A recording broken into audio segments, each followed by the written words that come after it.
Good afternoon, ladies and gentlemen, and welcome to the SDI Group PLC Interim Results Investor Presentation. Throughout this recorded presentation, investors will be in listen-only mode. Questions are encouraged. They can be submitted at any time via the Q&A tab that's just situated on the right-hand corner of your screen. Please just simply type in your questions and press send. The company may not be in a position to answer every question it receives during the meeting itself. However, the company will review all of the questions submitted today and publish responses where it is appropriate to do so. Before we begin, I would like to submit the following poll, and if you could give that your kind attention, I'm sure the company would be most grateful. And I'd now like to hand you over to CEO Michael Creedon. Good afternoon, sir. Oh, hi there.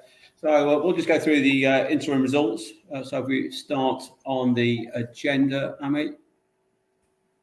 So I think everybody can read the agenda there. We'll be going through the group summary. Ami will sort of do an intro himself as the new CFO. I will just go through some sort of general narrative of where we're at or what's happened over the last 6 months. Ami will go through the numbers, and then we'll look at operations outlook and then to go just to conclusion. I think one of the interesting things that, within this pack, I think you can get your hands on it after the presentation, is if you need further research, is go through to the appendices, because it's actually quite interesting. We've actually got 14 business units now, and to get some background information on those, go to the appendices and also go to the relevant websites of the subsidiaries. So if you want to go through, I'm into the next one, and I'll leave it to you. Yeah, thank you, Mike. Good afternoon, everyone.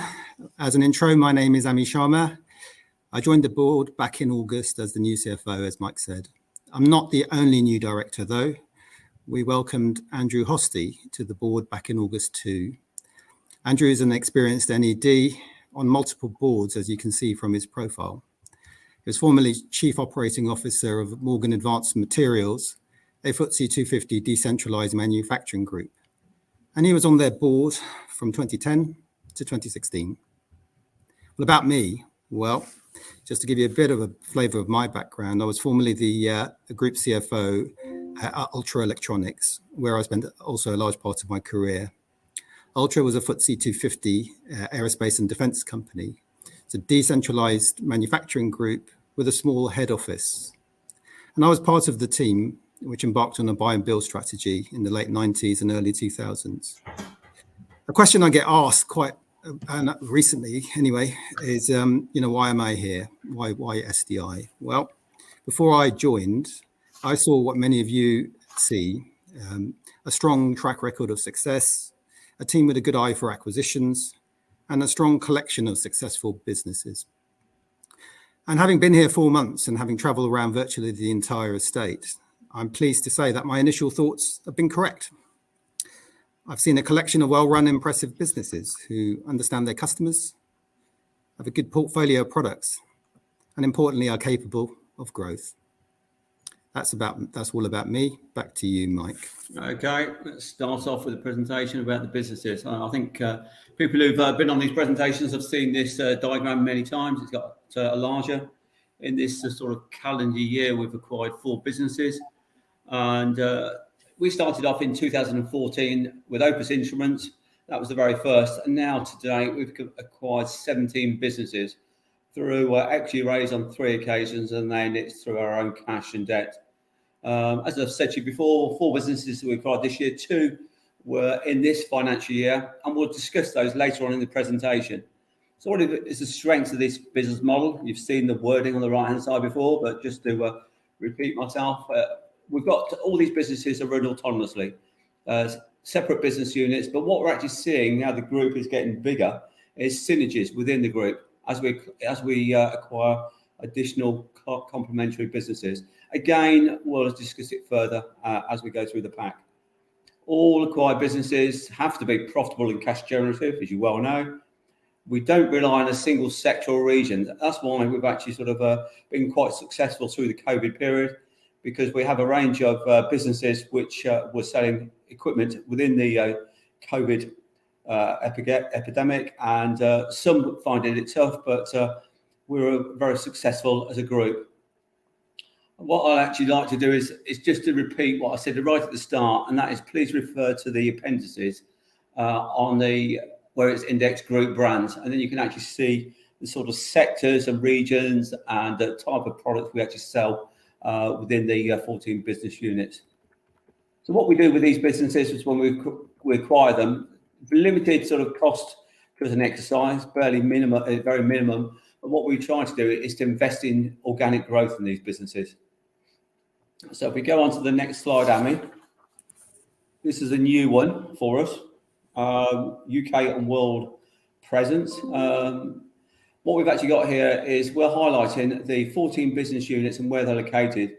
14 business units or businesses, they're based in the UK. And then what we've actually got is additional satellite offices. We've got one in Frederick, which is just outside Washington in the US, one in Lisbon in Portugal, the recent acquisition of Fraser Anti-Static Techniques. We've acquired a business in Dresden and one in Shanghai. One thing I'd like to sort of highlight in this is most of our sort of business operations is carried out in the UK. So that's 13 of the 14 businesses.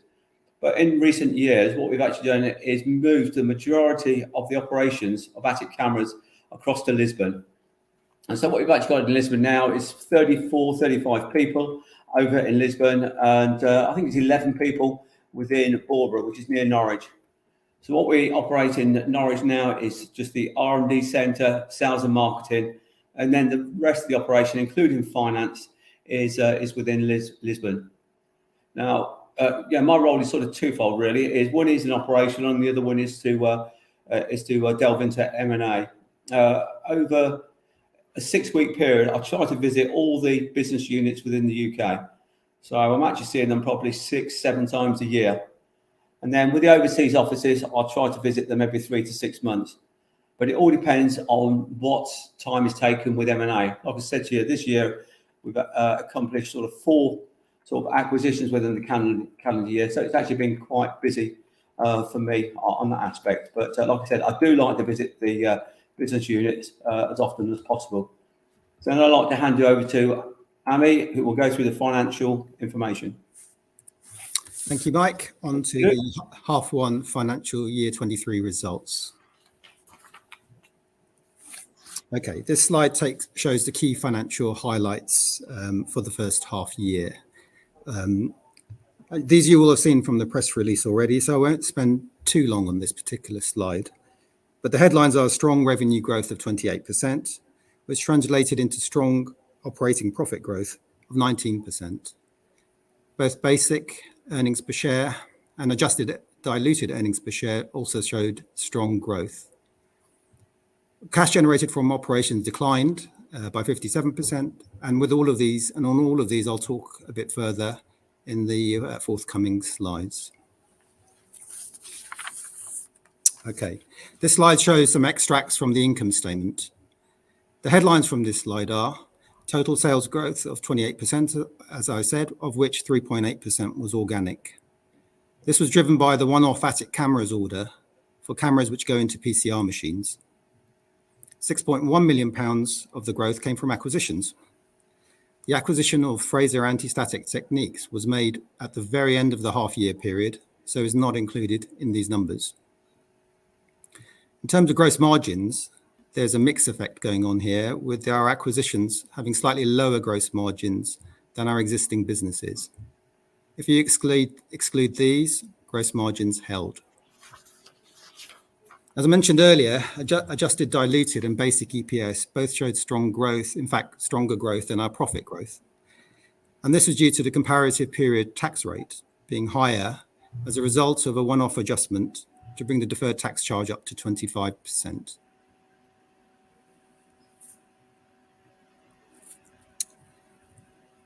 This slide shows how the revenues have moved compared to the equivalent period last year.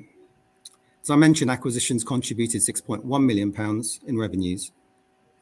And the impact of the one-off Atik order for cameras that go into PCR machines is shown here. For the first half of FY23, we had revenue growth of £0.7 million on this contract. So with revenues in the first half were £6.4 million. This compares to £5.7 million in revenues over the corresponding period last year. This contract ends in the second half of this year, and we have no visibility of any further orders from this international OEM. However, it's pleasing to note that Atik has experienced strong organic growth in the first half of FY23 when you exclude this contract.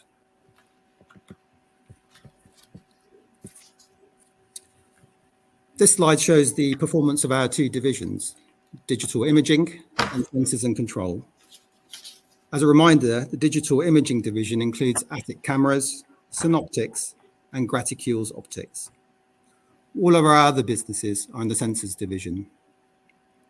The digital imaging growth of 10.4% was driven by Atik cameras PCR camera order, as I mentioned earlier.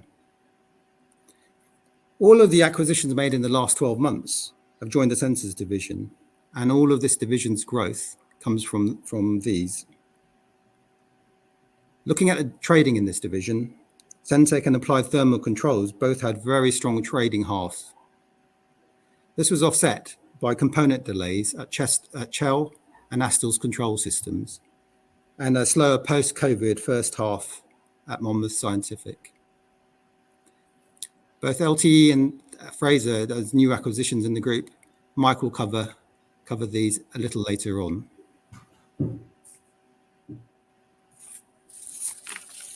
Turning to cash. Working capital increased by £5.8 million over the period. This was largely driven by £2 million from increased inventories at our businesses to mitigate against component shortages, and in respect of PCR camera deliveries scheduled for the second half of the financial year. A further £1.1 million outflow came from Atik cameras upfront payments, which unwound in the first half. And all of these contributed to cash generated from operations reducing from £4.4 million to £1.9 million in the half.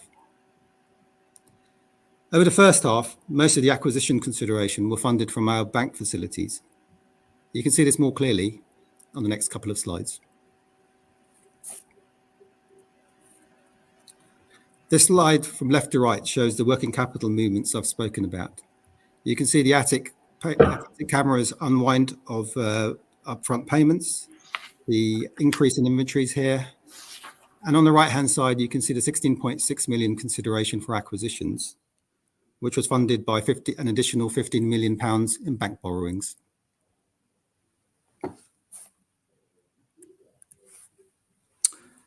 Turning to the balance sheet.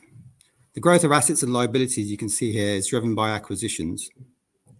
And at the end of the period, the net debt to EBITDA ratio was 1 times, compared to a ceiling on our facility of 2.5 times. After the period end, £5 million of the £10 million accordion option on our HSBC revolving credit facility was exercised after agreement with HSBC. And the facility size increased from £20 million to £25 million on the 30th of November. So this resulted in the headroom on our facility increasing from £1 million to £6 million. The acquisition of LTE Scientific and Fraser Anti-Static Techniques required consideration of £14.2 million, and a further £2.3 million was paid to the Safe Lab Systems sellers to close that particular transaction.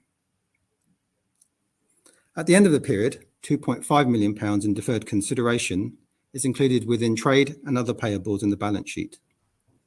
£1.5 million of this relates to Fraser's and £1 million to SVS. To conclude, as you're all aware, interest rates are increasing, and as a result, interest payable on debt will also increase. The analysts following SDI have updated the interest charges in their PBT models to reflect this. That's all from me. Back to you, Mike.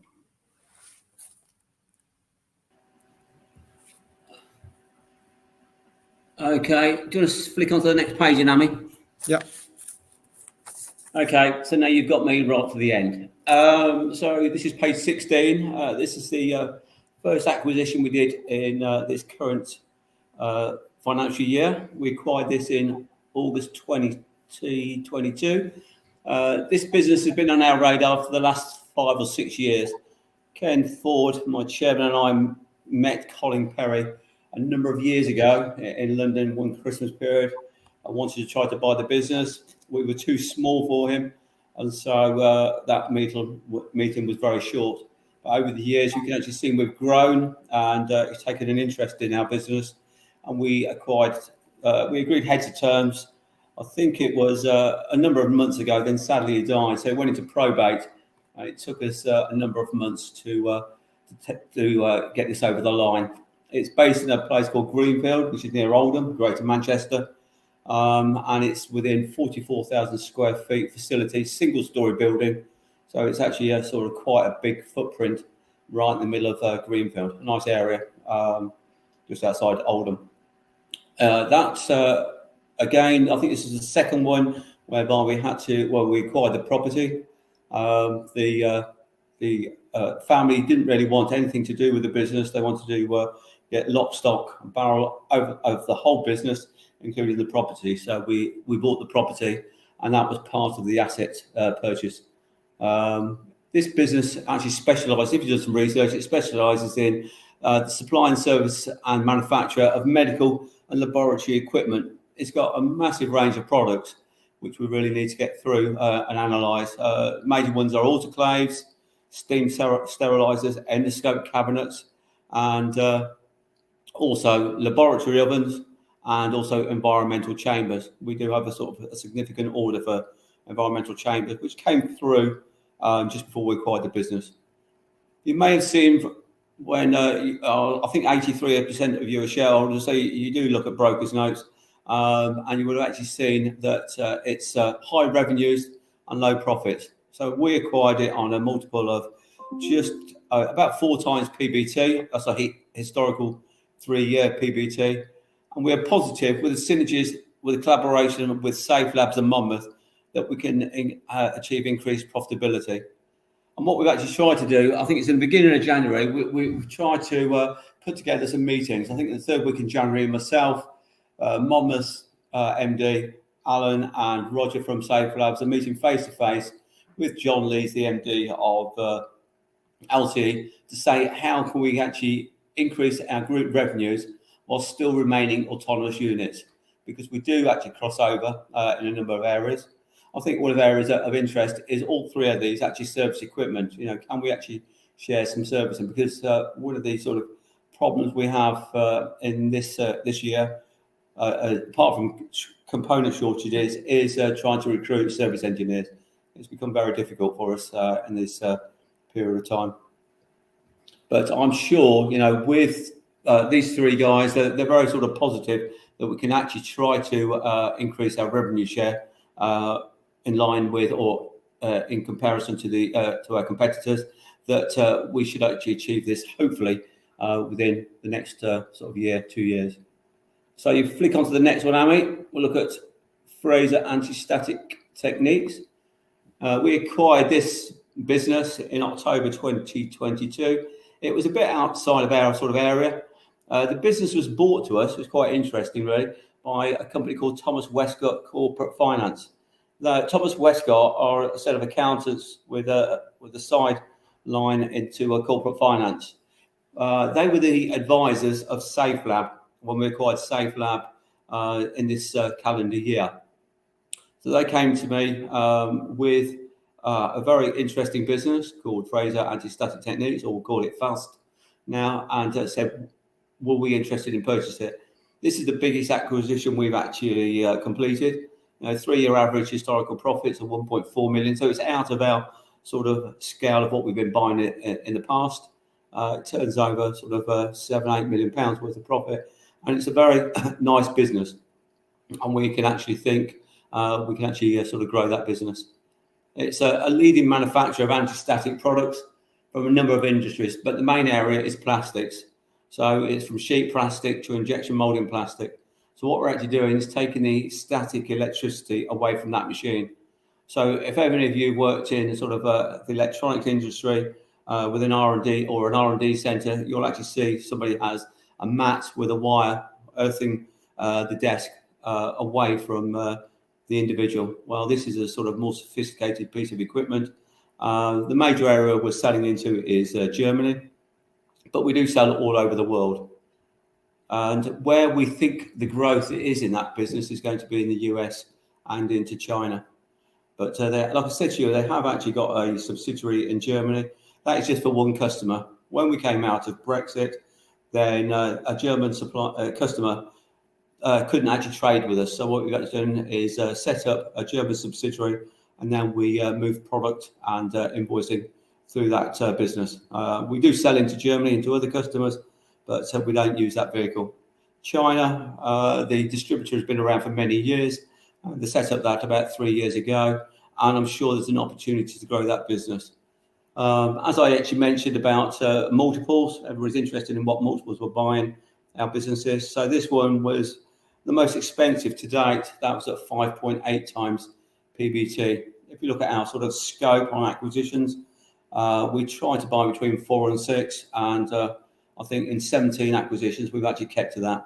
I think on a couple of occasions we've been below 4, but that's the sort of figure we're looking at the moment.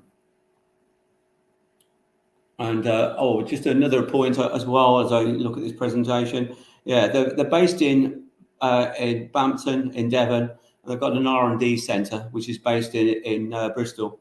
It's the old TV studio. So it's quite sort of strange how they've actually put a factory and it's in the middle of a new housing estate.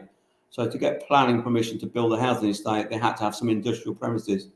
So at the time, a number of years ago, that the shareholders of Fast actually acquired the land and actually built a nice sort of 3 units on that site. And they're still extending the housing estate at the moment. Bit of an oddball, in my opinion, but it serves the purpose for us anyway. So if you tick along to the next one, that's page 18. I'm sure you've seen this again on presentations over the years. So what SDI tries to do is to gain organic growth and also growth from M&A. In this half of the year, we achieved 3.8% organic growth. To me, it's in pleasing times, and because it was difficult times for us, especially with component and labour shortages. And last year was 22%, which was fantastic. But if you look at it, 16% of that was actually cameras, with our sort of Chinese PCR cameras going out of the door. And this was a bumpy year, as were previous years, but I think we're getting back to some normality within our business units. We do have one more shipment of cameras to a Chinese PCR manufacturer, and this will ship within this financial year. And as we've explained in the financial markets over the last 2 to 3 years, this is a one-off, and we do not foresee, or we haven't got any visibility on any future orders for this PCR machine. A number of our businesses are sort of back-ended, so we're looking at sort of healthy sort of sales in the second half of the year, and so I think we're quite positive of the outcome. That I think we hopefully should achieve market expectations. M&A. This is the sort of the heart of our business, and we still continue to focus on acquiring cash-generative, profitable businesses.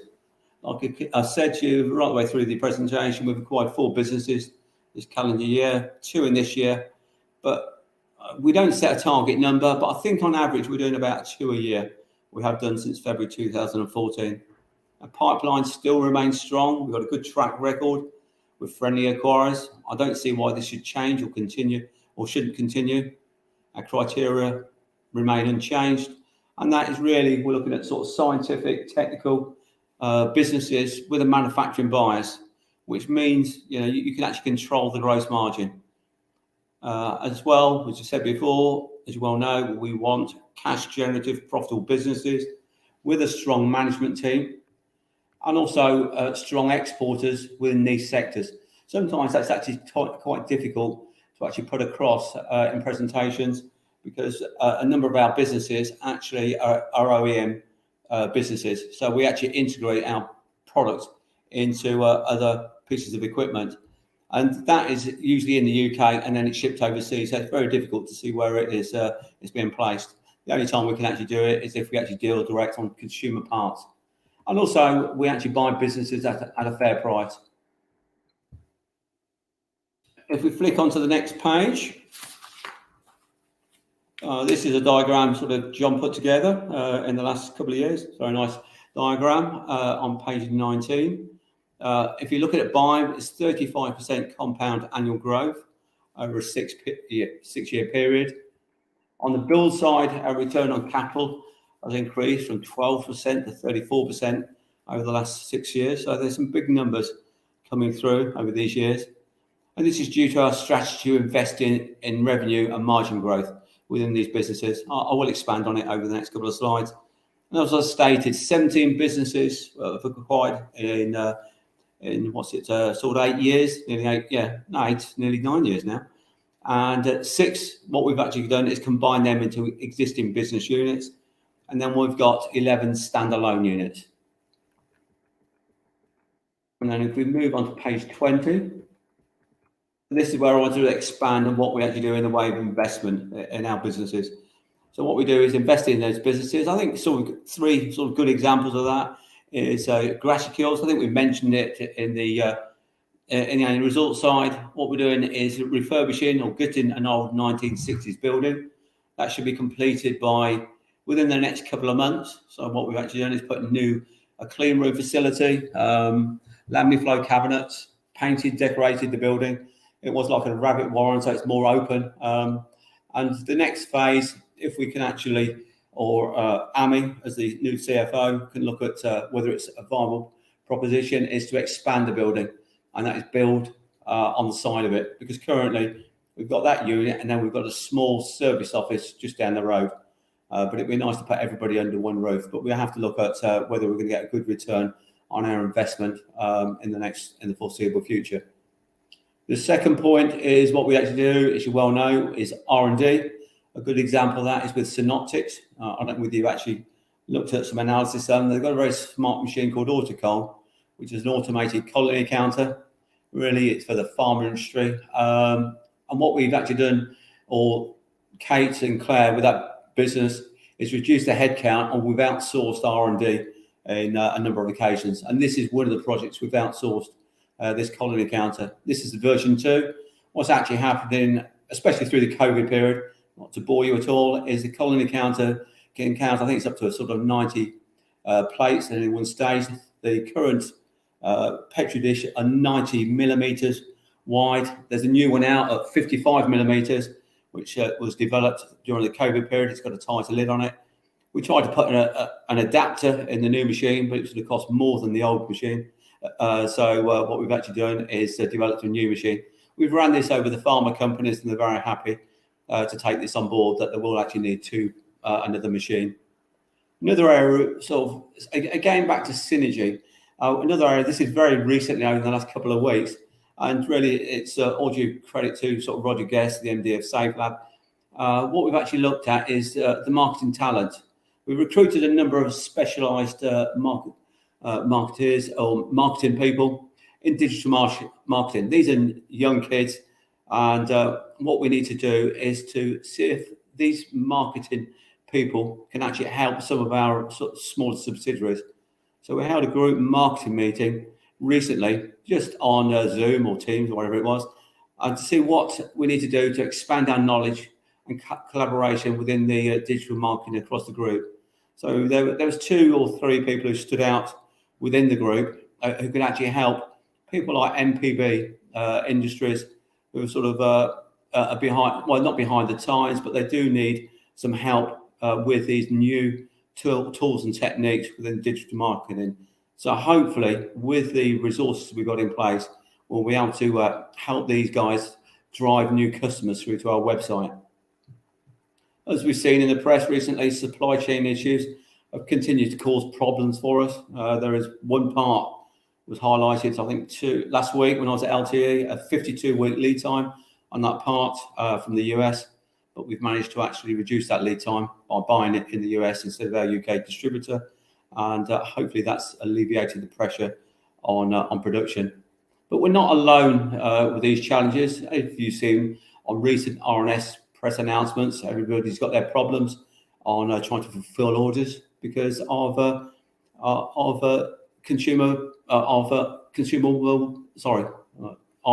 parts, of shortage in parts.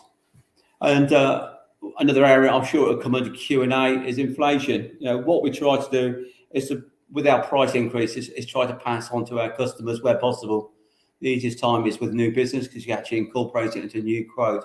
But we do our best. Our margins are still achieved, as you actually seen from the presentation, which Ami did earlier on, with our gross margins. So I think, we're in a good place. And if you have a look at our businesses, a lot of the businesses are still run by the founders, or there is succession planning in place. And these guys know how to run their businesses and achieve good margins. So we don't actually need to use the sort of stick approach to try to increase the prices. Another area which is quite pleasing is trade shows are back. We've got 2 big trade shows for a number of our businesses. One is Akima in Germany, and the other one is Analytica, again in Germany. And these are pretty busy shows, and it's good to get back to have face-to-face meetings with our customers in the marketplace. And as I mentioned as well about the acquisition of LTE, we are now able to increase our synergistic opportunities internally with our business units. And I'm sure that we'll be able to expand on that across the group over the year. And if you go on to page 21, so what we've actually got on here, let me just my hard copy pages. And these are our priorities for the latter part of the year. Still, we're going to continue to manage our supply chains. We've got some very good buyers and some very good engineers. If we do get problems, we're actually re-engineering some of our products. Labour is still a big problem for us, as well as inflation. If you look at Astles, it's a very small business. It only employs sort of 12 people. We've got a shortage of 4 people there, 2 admin and 2 engineers.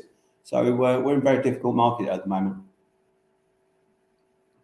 The second point is, as I've mentioned right the way through this, is synergies across our businesses, which we're trying to achieve. And I think we will be successful in that. Like I said, at the early stages is going to be the LTE, Monmouth and Safe Labs, and then we'll expand it across the board. What we did do this year, for the second year, it was stopped in COVID, and that is to have a strategy day or a couple of days. That's whereby all 14 businesses presented their ideas of what a 5-year plan looked like and what we need to do to invest in these businesses, and it went down very well. So how the format was very similar to what Ami and I are doing today. It's put a presentation forward, and that's what they did. It wasn't just purely to the main board, it's to every sort of senior manager, director of the subsidiary. So we had about 40 people attending that, and it was worthwhile. And what we'll actually do is follow those strategies up over the coming year. The next point is buy. There's very little to say on that. There's no change from previous years. We still seek high quality cash generative businesses. We have a strong pipeline, and I'm sure we'll continue what we have been doing since February 2014. And then just a summary. Again, it's just repeating what we said in previous years. We still aim to deliver our full year profits in line with market expectations. We still invest in our businesses for growth, as I've already mentioned, and we'll continue looking for complementary acquisitions. And also what we're actually doing as well is looking for another non-exec director. These days, ESG with governance, it's very strict, so we need to make sure that we have the right governance going forward for SDI as we continue to grow. And that, my friends, is the end. Okay.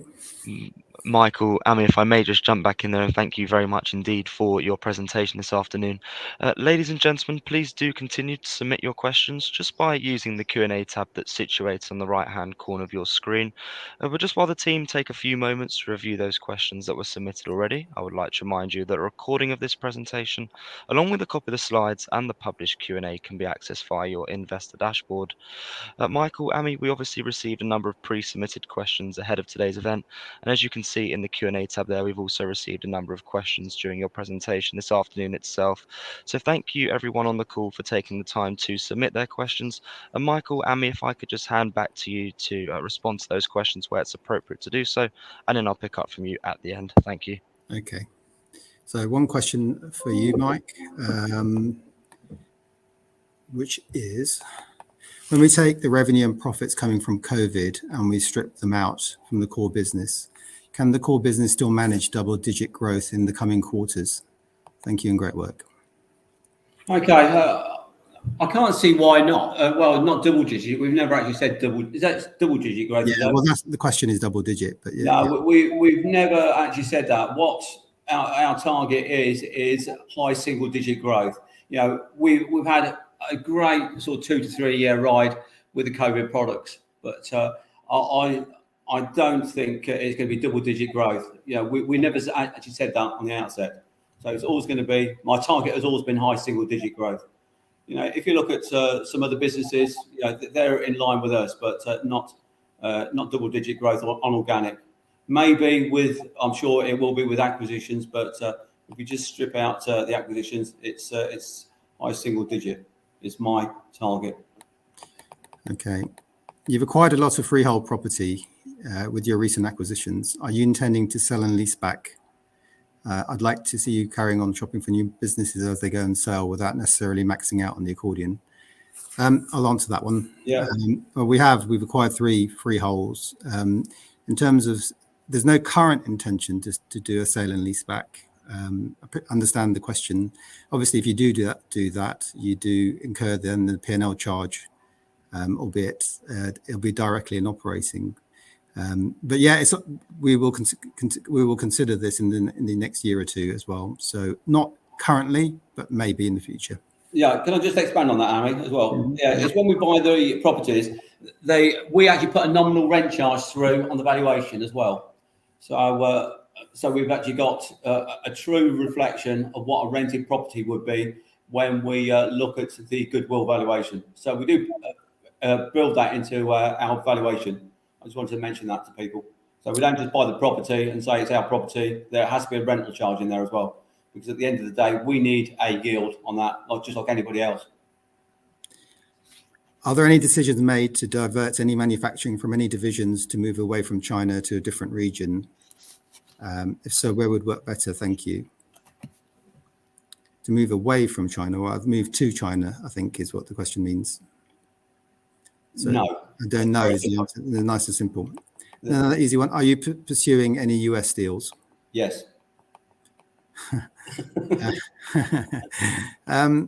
Okay. In terms of acquisitions, how is the pipeline looking? And second, with rates rising, I could imagine that we would start to see less leverage buyouts. With that in mind, do you think you'll get less competition from PE firms during the bidding process? We've only competed with PE on one occasion, and that was with Shell. That's what we were told PE are involved. We never do. I don't know whether our businesses are too small or they're outside their scope, but we never see them at all. I think it's a good question, but we never see PE. We never compete with them. This one I'll answer. How much leverage is management comfortable with utilising on a debt to equity basis? I think the question is then what's our balance sheet sort of targets? We're at 1 times net debt to EBITDA. And I think the board is comfortable with 1 to 1.5 times currently in terms of the leverage. So clearly our borrowing capacity to get us to 1.5 times is probably higher than we're currently using. But yeah, 1 to 1.5 times is our sort of comfort level. Okay. Could you give some greater insight into customer concentration? How much do the top 5 customers account for with the group? And how has this changed over the last 3 years? Does any single customer account for a single amount of a subsidiary company sales over 25%? And how does management view this concentration? Well, we've got one customer, which we've talked about extensively in this presentation, which is a very high percentage of the whole group, let alone any one subsidiary, the Attic camera contract. And that is very high concentration. But we've been very open and transparent on the amounts, and that's unwinding over the current year, and we've reinvested some of that cash flows from that in buying new companies to fill that gap. In terms of the rest of the customers, well, they're not that significant in the scheme of things. We're talking max probably 4 to 5% for one customer. I would say the top 5, excluding the really big one, you're talking barely into double digits. So we're quite well diversified with a view to customers, if you exclude the one big contract that we've been very transparent about. So in terms of, so this is an interesting one. Organic revenue growth of 3.8% looks low, especially with the current inflation situation. What's your expectation for future revenue growth in real terms? I guess single digits is what we've said, Mike, isn't it? Yeah, high single digits. That was always been the target for us. But like I said, with COVID, we had sort of 3 good companies. We had the Chinese PCRs, we had biosafety cabinets with Monmouth. Right at the outset of COVID hit us, MPB with the vent flow meters, which went into the ventilators. You know, we're getting back to some normality now. So it's difficult to actually forecast where we're going to go because we've had such a good ride for 3 years. But the target always has been high single-digit growth for us. Okay. Both Progressive and FinCap show declining post-tax ROE in 23 and 24. Do you agree with that outlook? And if so, why expected decline? And I'll answer that one. I think what you're seeing is sort of we're working out the ATIC contract in this year and next year. Tax rates are moving upwards in the UK next year, and I think there's some reflection of that. And that we have a higher level of debt, and you've got a full year impact in 23 and a partial year impact in 24. Hence the sort of EPS type movements that you're seeing in the broker notes. Okay. Hello, Mike. Why has the market reacted poorly to today's results, down over 9% before this presentation? What has been misunderstood in the market, in your opinion? Thank you. Do you want me to answer that? No. Yeah, I'll answer it, and then you can come in with some proper comments. To tell you the truth, I don't look at the financial markets at all. I don't even look at the share price. It's only what FinCap told me today. I don't know. I'm not interested in the financial markets. My job is to create shareholder value, and I love what I do. But to me, the financial markets, I'm not interested in it. So I don't know. Ami may do. Yeah. I don't. Well, I mean, it's possibly because of the working capital movements, although some of the working capital movements have been quite well flagged in respect of the increase in the unwind of the ATIC down payments. So that's been well flagged cash-wise. I imagine that the inventory build-up is probably surprising, but we're not unusual when it comes to most manufacturing companies having component shortages and having to manage it through inventory build up, but it's likely to be it's not likely to go up any further, and we should be back to normal cash in 2024 once we've worked through the unwind of the ATIC customer upfront payments. Okay, right. What else we got? Okay, so let's go to a controversial one. For a company growing as strongly as SDI, I'm a little surprised that directors don't have a larger shareholding to demonstrate confidence in future growth. Would you like to comment, please? Me? Well, yeah, first of all, I'll start with this one for us. A few of us have just joined, so I've got a small holding, and he's just starting, and we also have LTIP options that will vest in future years. So we're quite new to the board.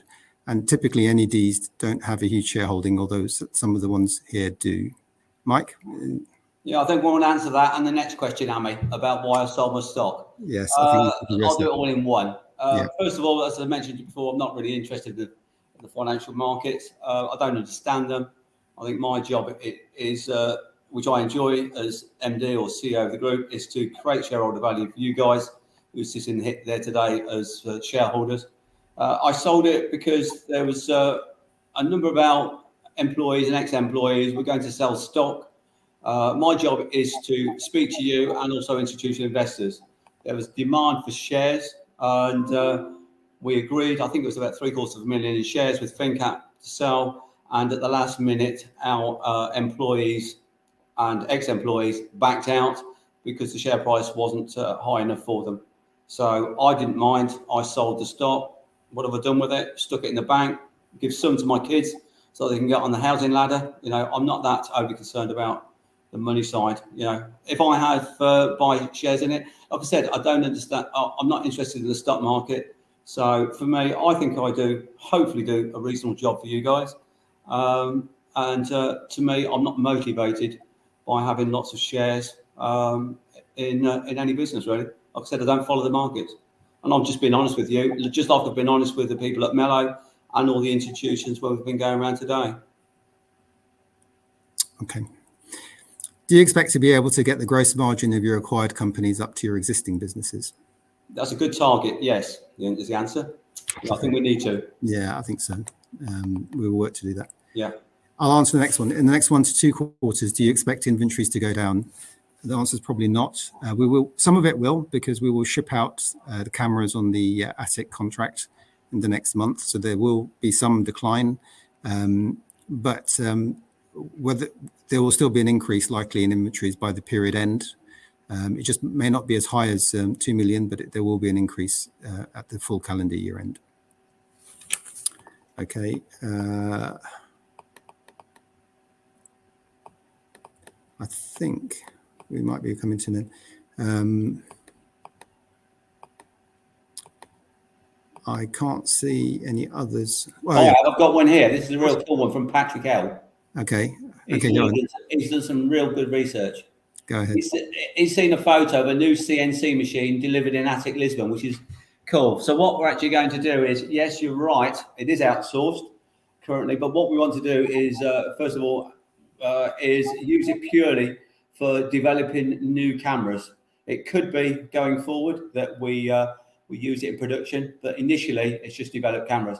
So what we've actually done is we've got a really sort of quite a big factory or facility just outside Lisbon in a place called Santa area. We took the top floor, and it's a nice clean room environment. Downstairs is just purely storage. And what we decided to do was to buy a CNC machine and just test it, because it is expensive developing new products or the casing. So what we actually do is, as you well know, with a CNC machine, you get a block of aluminium. And what we're doing is drilling out to make a casing. So there's a lot of waste there, which is all recycled anyway. But very good spotting, Patrick L. What is the largest acquisition you'd consider, consideration-wise, and how would you finance it? That's controversial, isn't it? Yeah, I can say about it. It's just something we've always said before, as long as it's not a reverse. At the end of the day, I think Fraser was a big one for us. That was over £13 million. So our debt, what's our debt? There's 19 million, isn't it? I mean, yeah, net debt's about 15 at the minute. 15, okay, yeah. So yeah, it really sort of took the money out of the piggy bank for us. But I think we have to look at it on a case by case basis. When we actually do due diligence, it's an 18-part process, and we go through everything. So we have to really tick the boxes. What worries me more than anything is you see a lot of people who do M&A, buy a big deal and cock it up. The biggest one is really HP and autonomy, which is going through the courts. So we have to make sure it ticks all our boxes, because the problem is if you don't make a mess of a big acquisition, then it affects you guys, the shareholders, and that's what we don't want to do. Okay, I think this is the final one because I can't see anything more. What is the percentage of Attic sales that are actually COVID related? And can you also talk about the nature of recurring revenue in our business? I presume that means Attic, and the margins that come with it. So the percentage of Attic sales which are actually COVID related, which the PCR contract is, which is extremely high, is what I will tell you percentage wise. Can you talk about the nature of the recurring revenue in our business and the margins that come with it? Well, do you want me to answer that? Yeah, why don't you have a go at that one? Okay, well, we have got 14 businesses, and we do every likes recurring revenue streams. I don't know what the figures are, but if we go through the subsidiaries, Centec, they make sensors, which really is a recurring revenue stream. It's a consumable item. You look at Astles, as we've said through presentations, 50% of their revenue is service, again, recurring revenue stream. We have service in Safe Labs, we have service in Monmouth, and we have service in LTE. So they're the major areas. And also we have service as well in Applied Thermal Control. So they're the main ones coming through. Let me just have a look at the diagram, see if there's any other recurring revenue streams for us. All right, we go. Oh, graticules. Yeah, they make reticules and graticules. A lot of that is recurring revenue stream as well.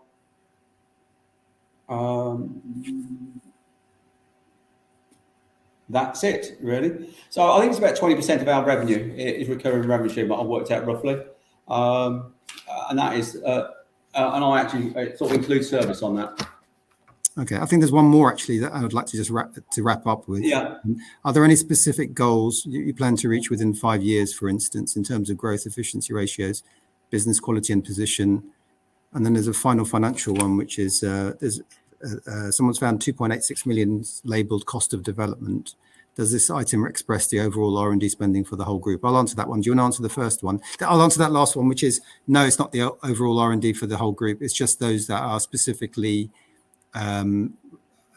intangible assets, which have a recurring revenue stream, which we can reliably and certainly ascertain to that spend, so that the accounting rules are very specific about what you can capitalize. It isn't all of the R&D. No. And over to you for the other question. If any specific goals for the next 5 years?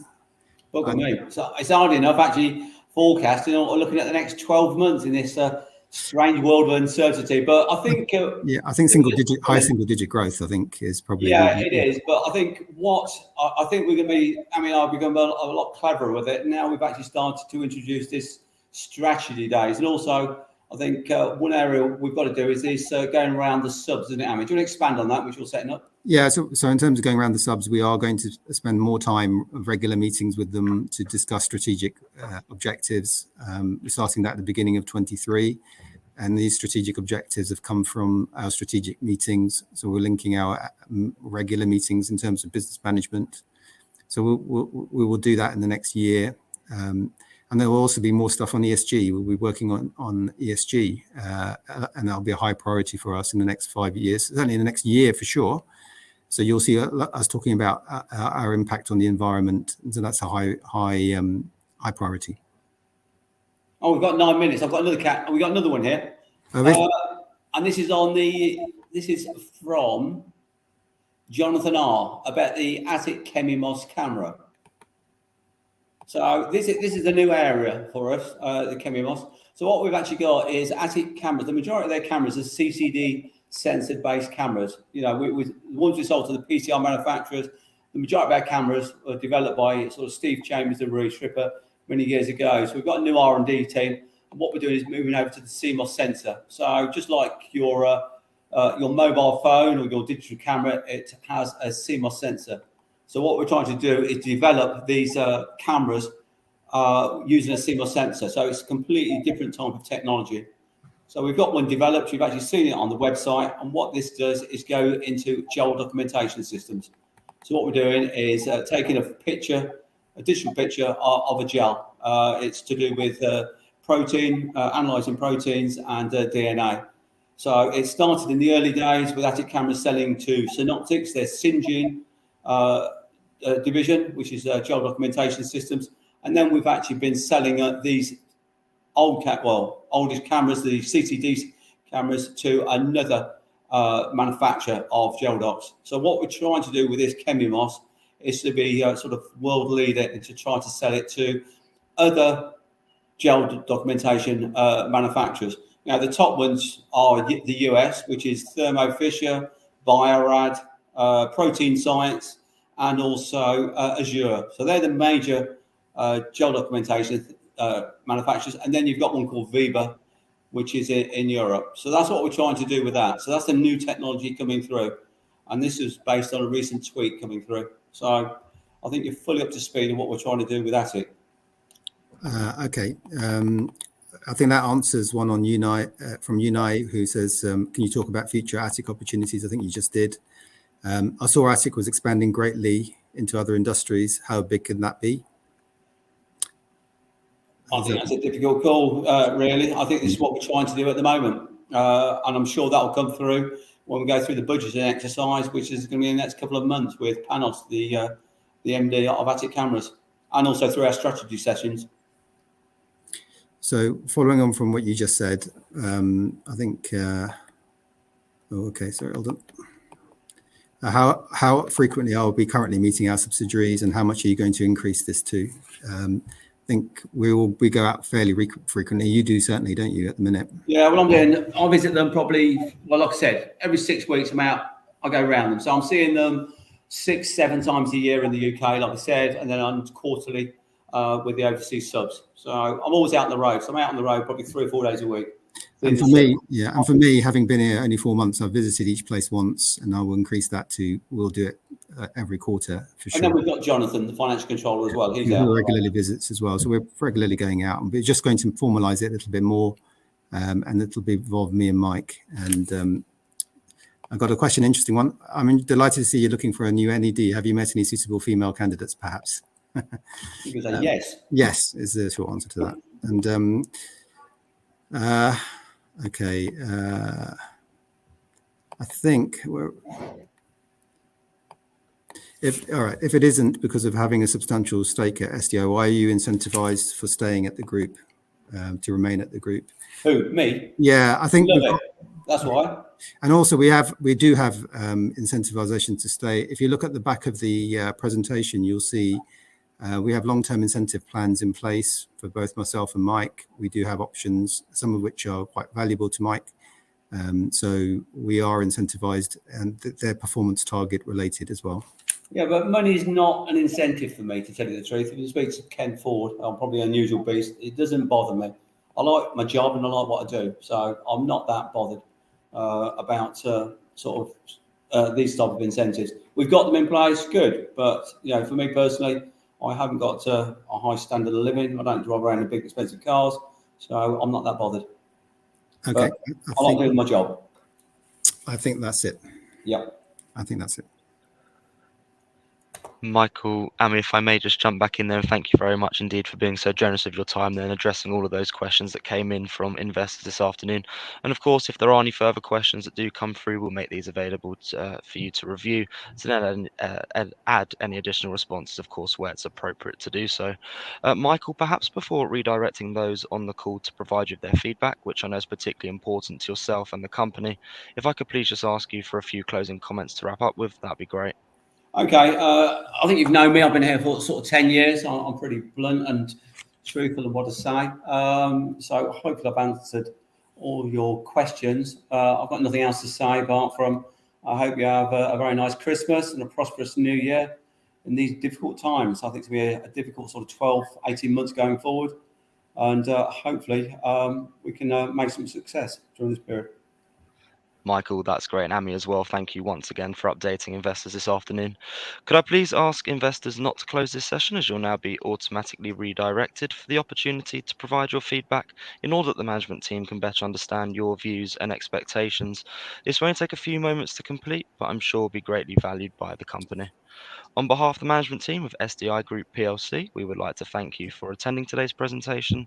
That now concludes today's session, so good afternoon to you all. Bye.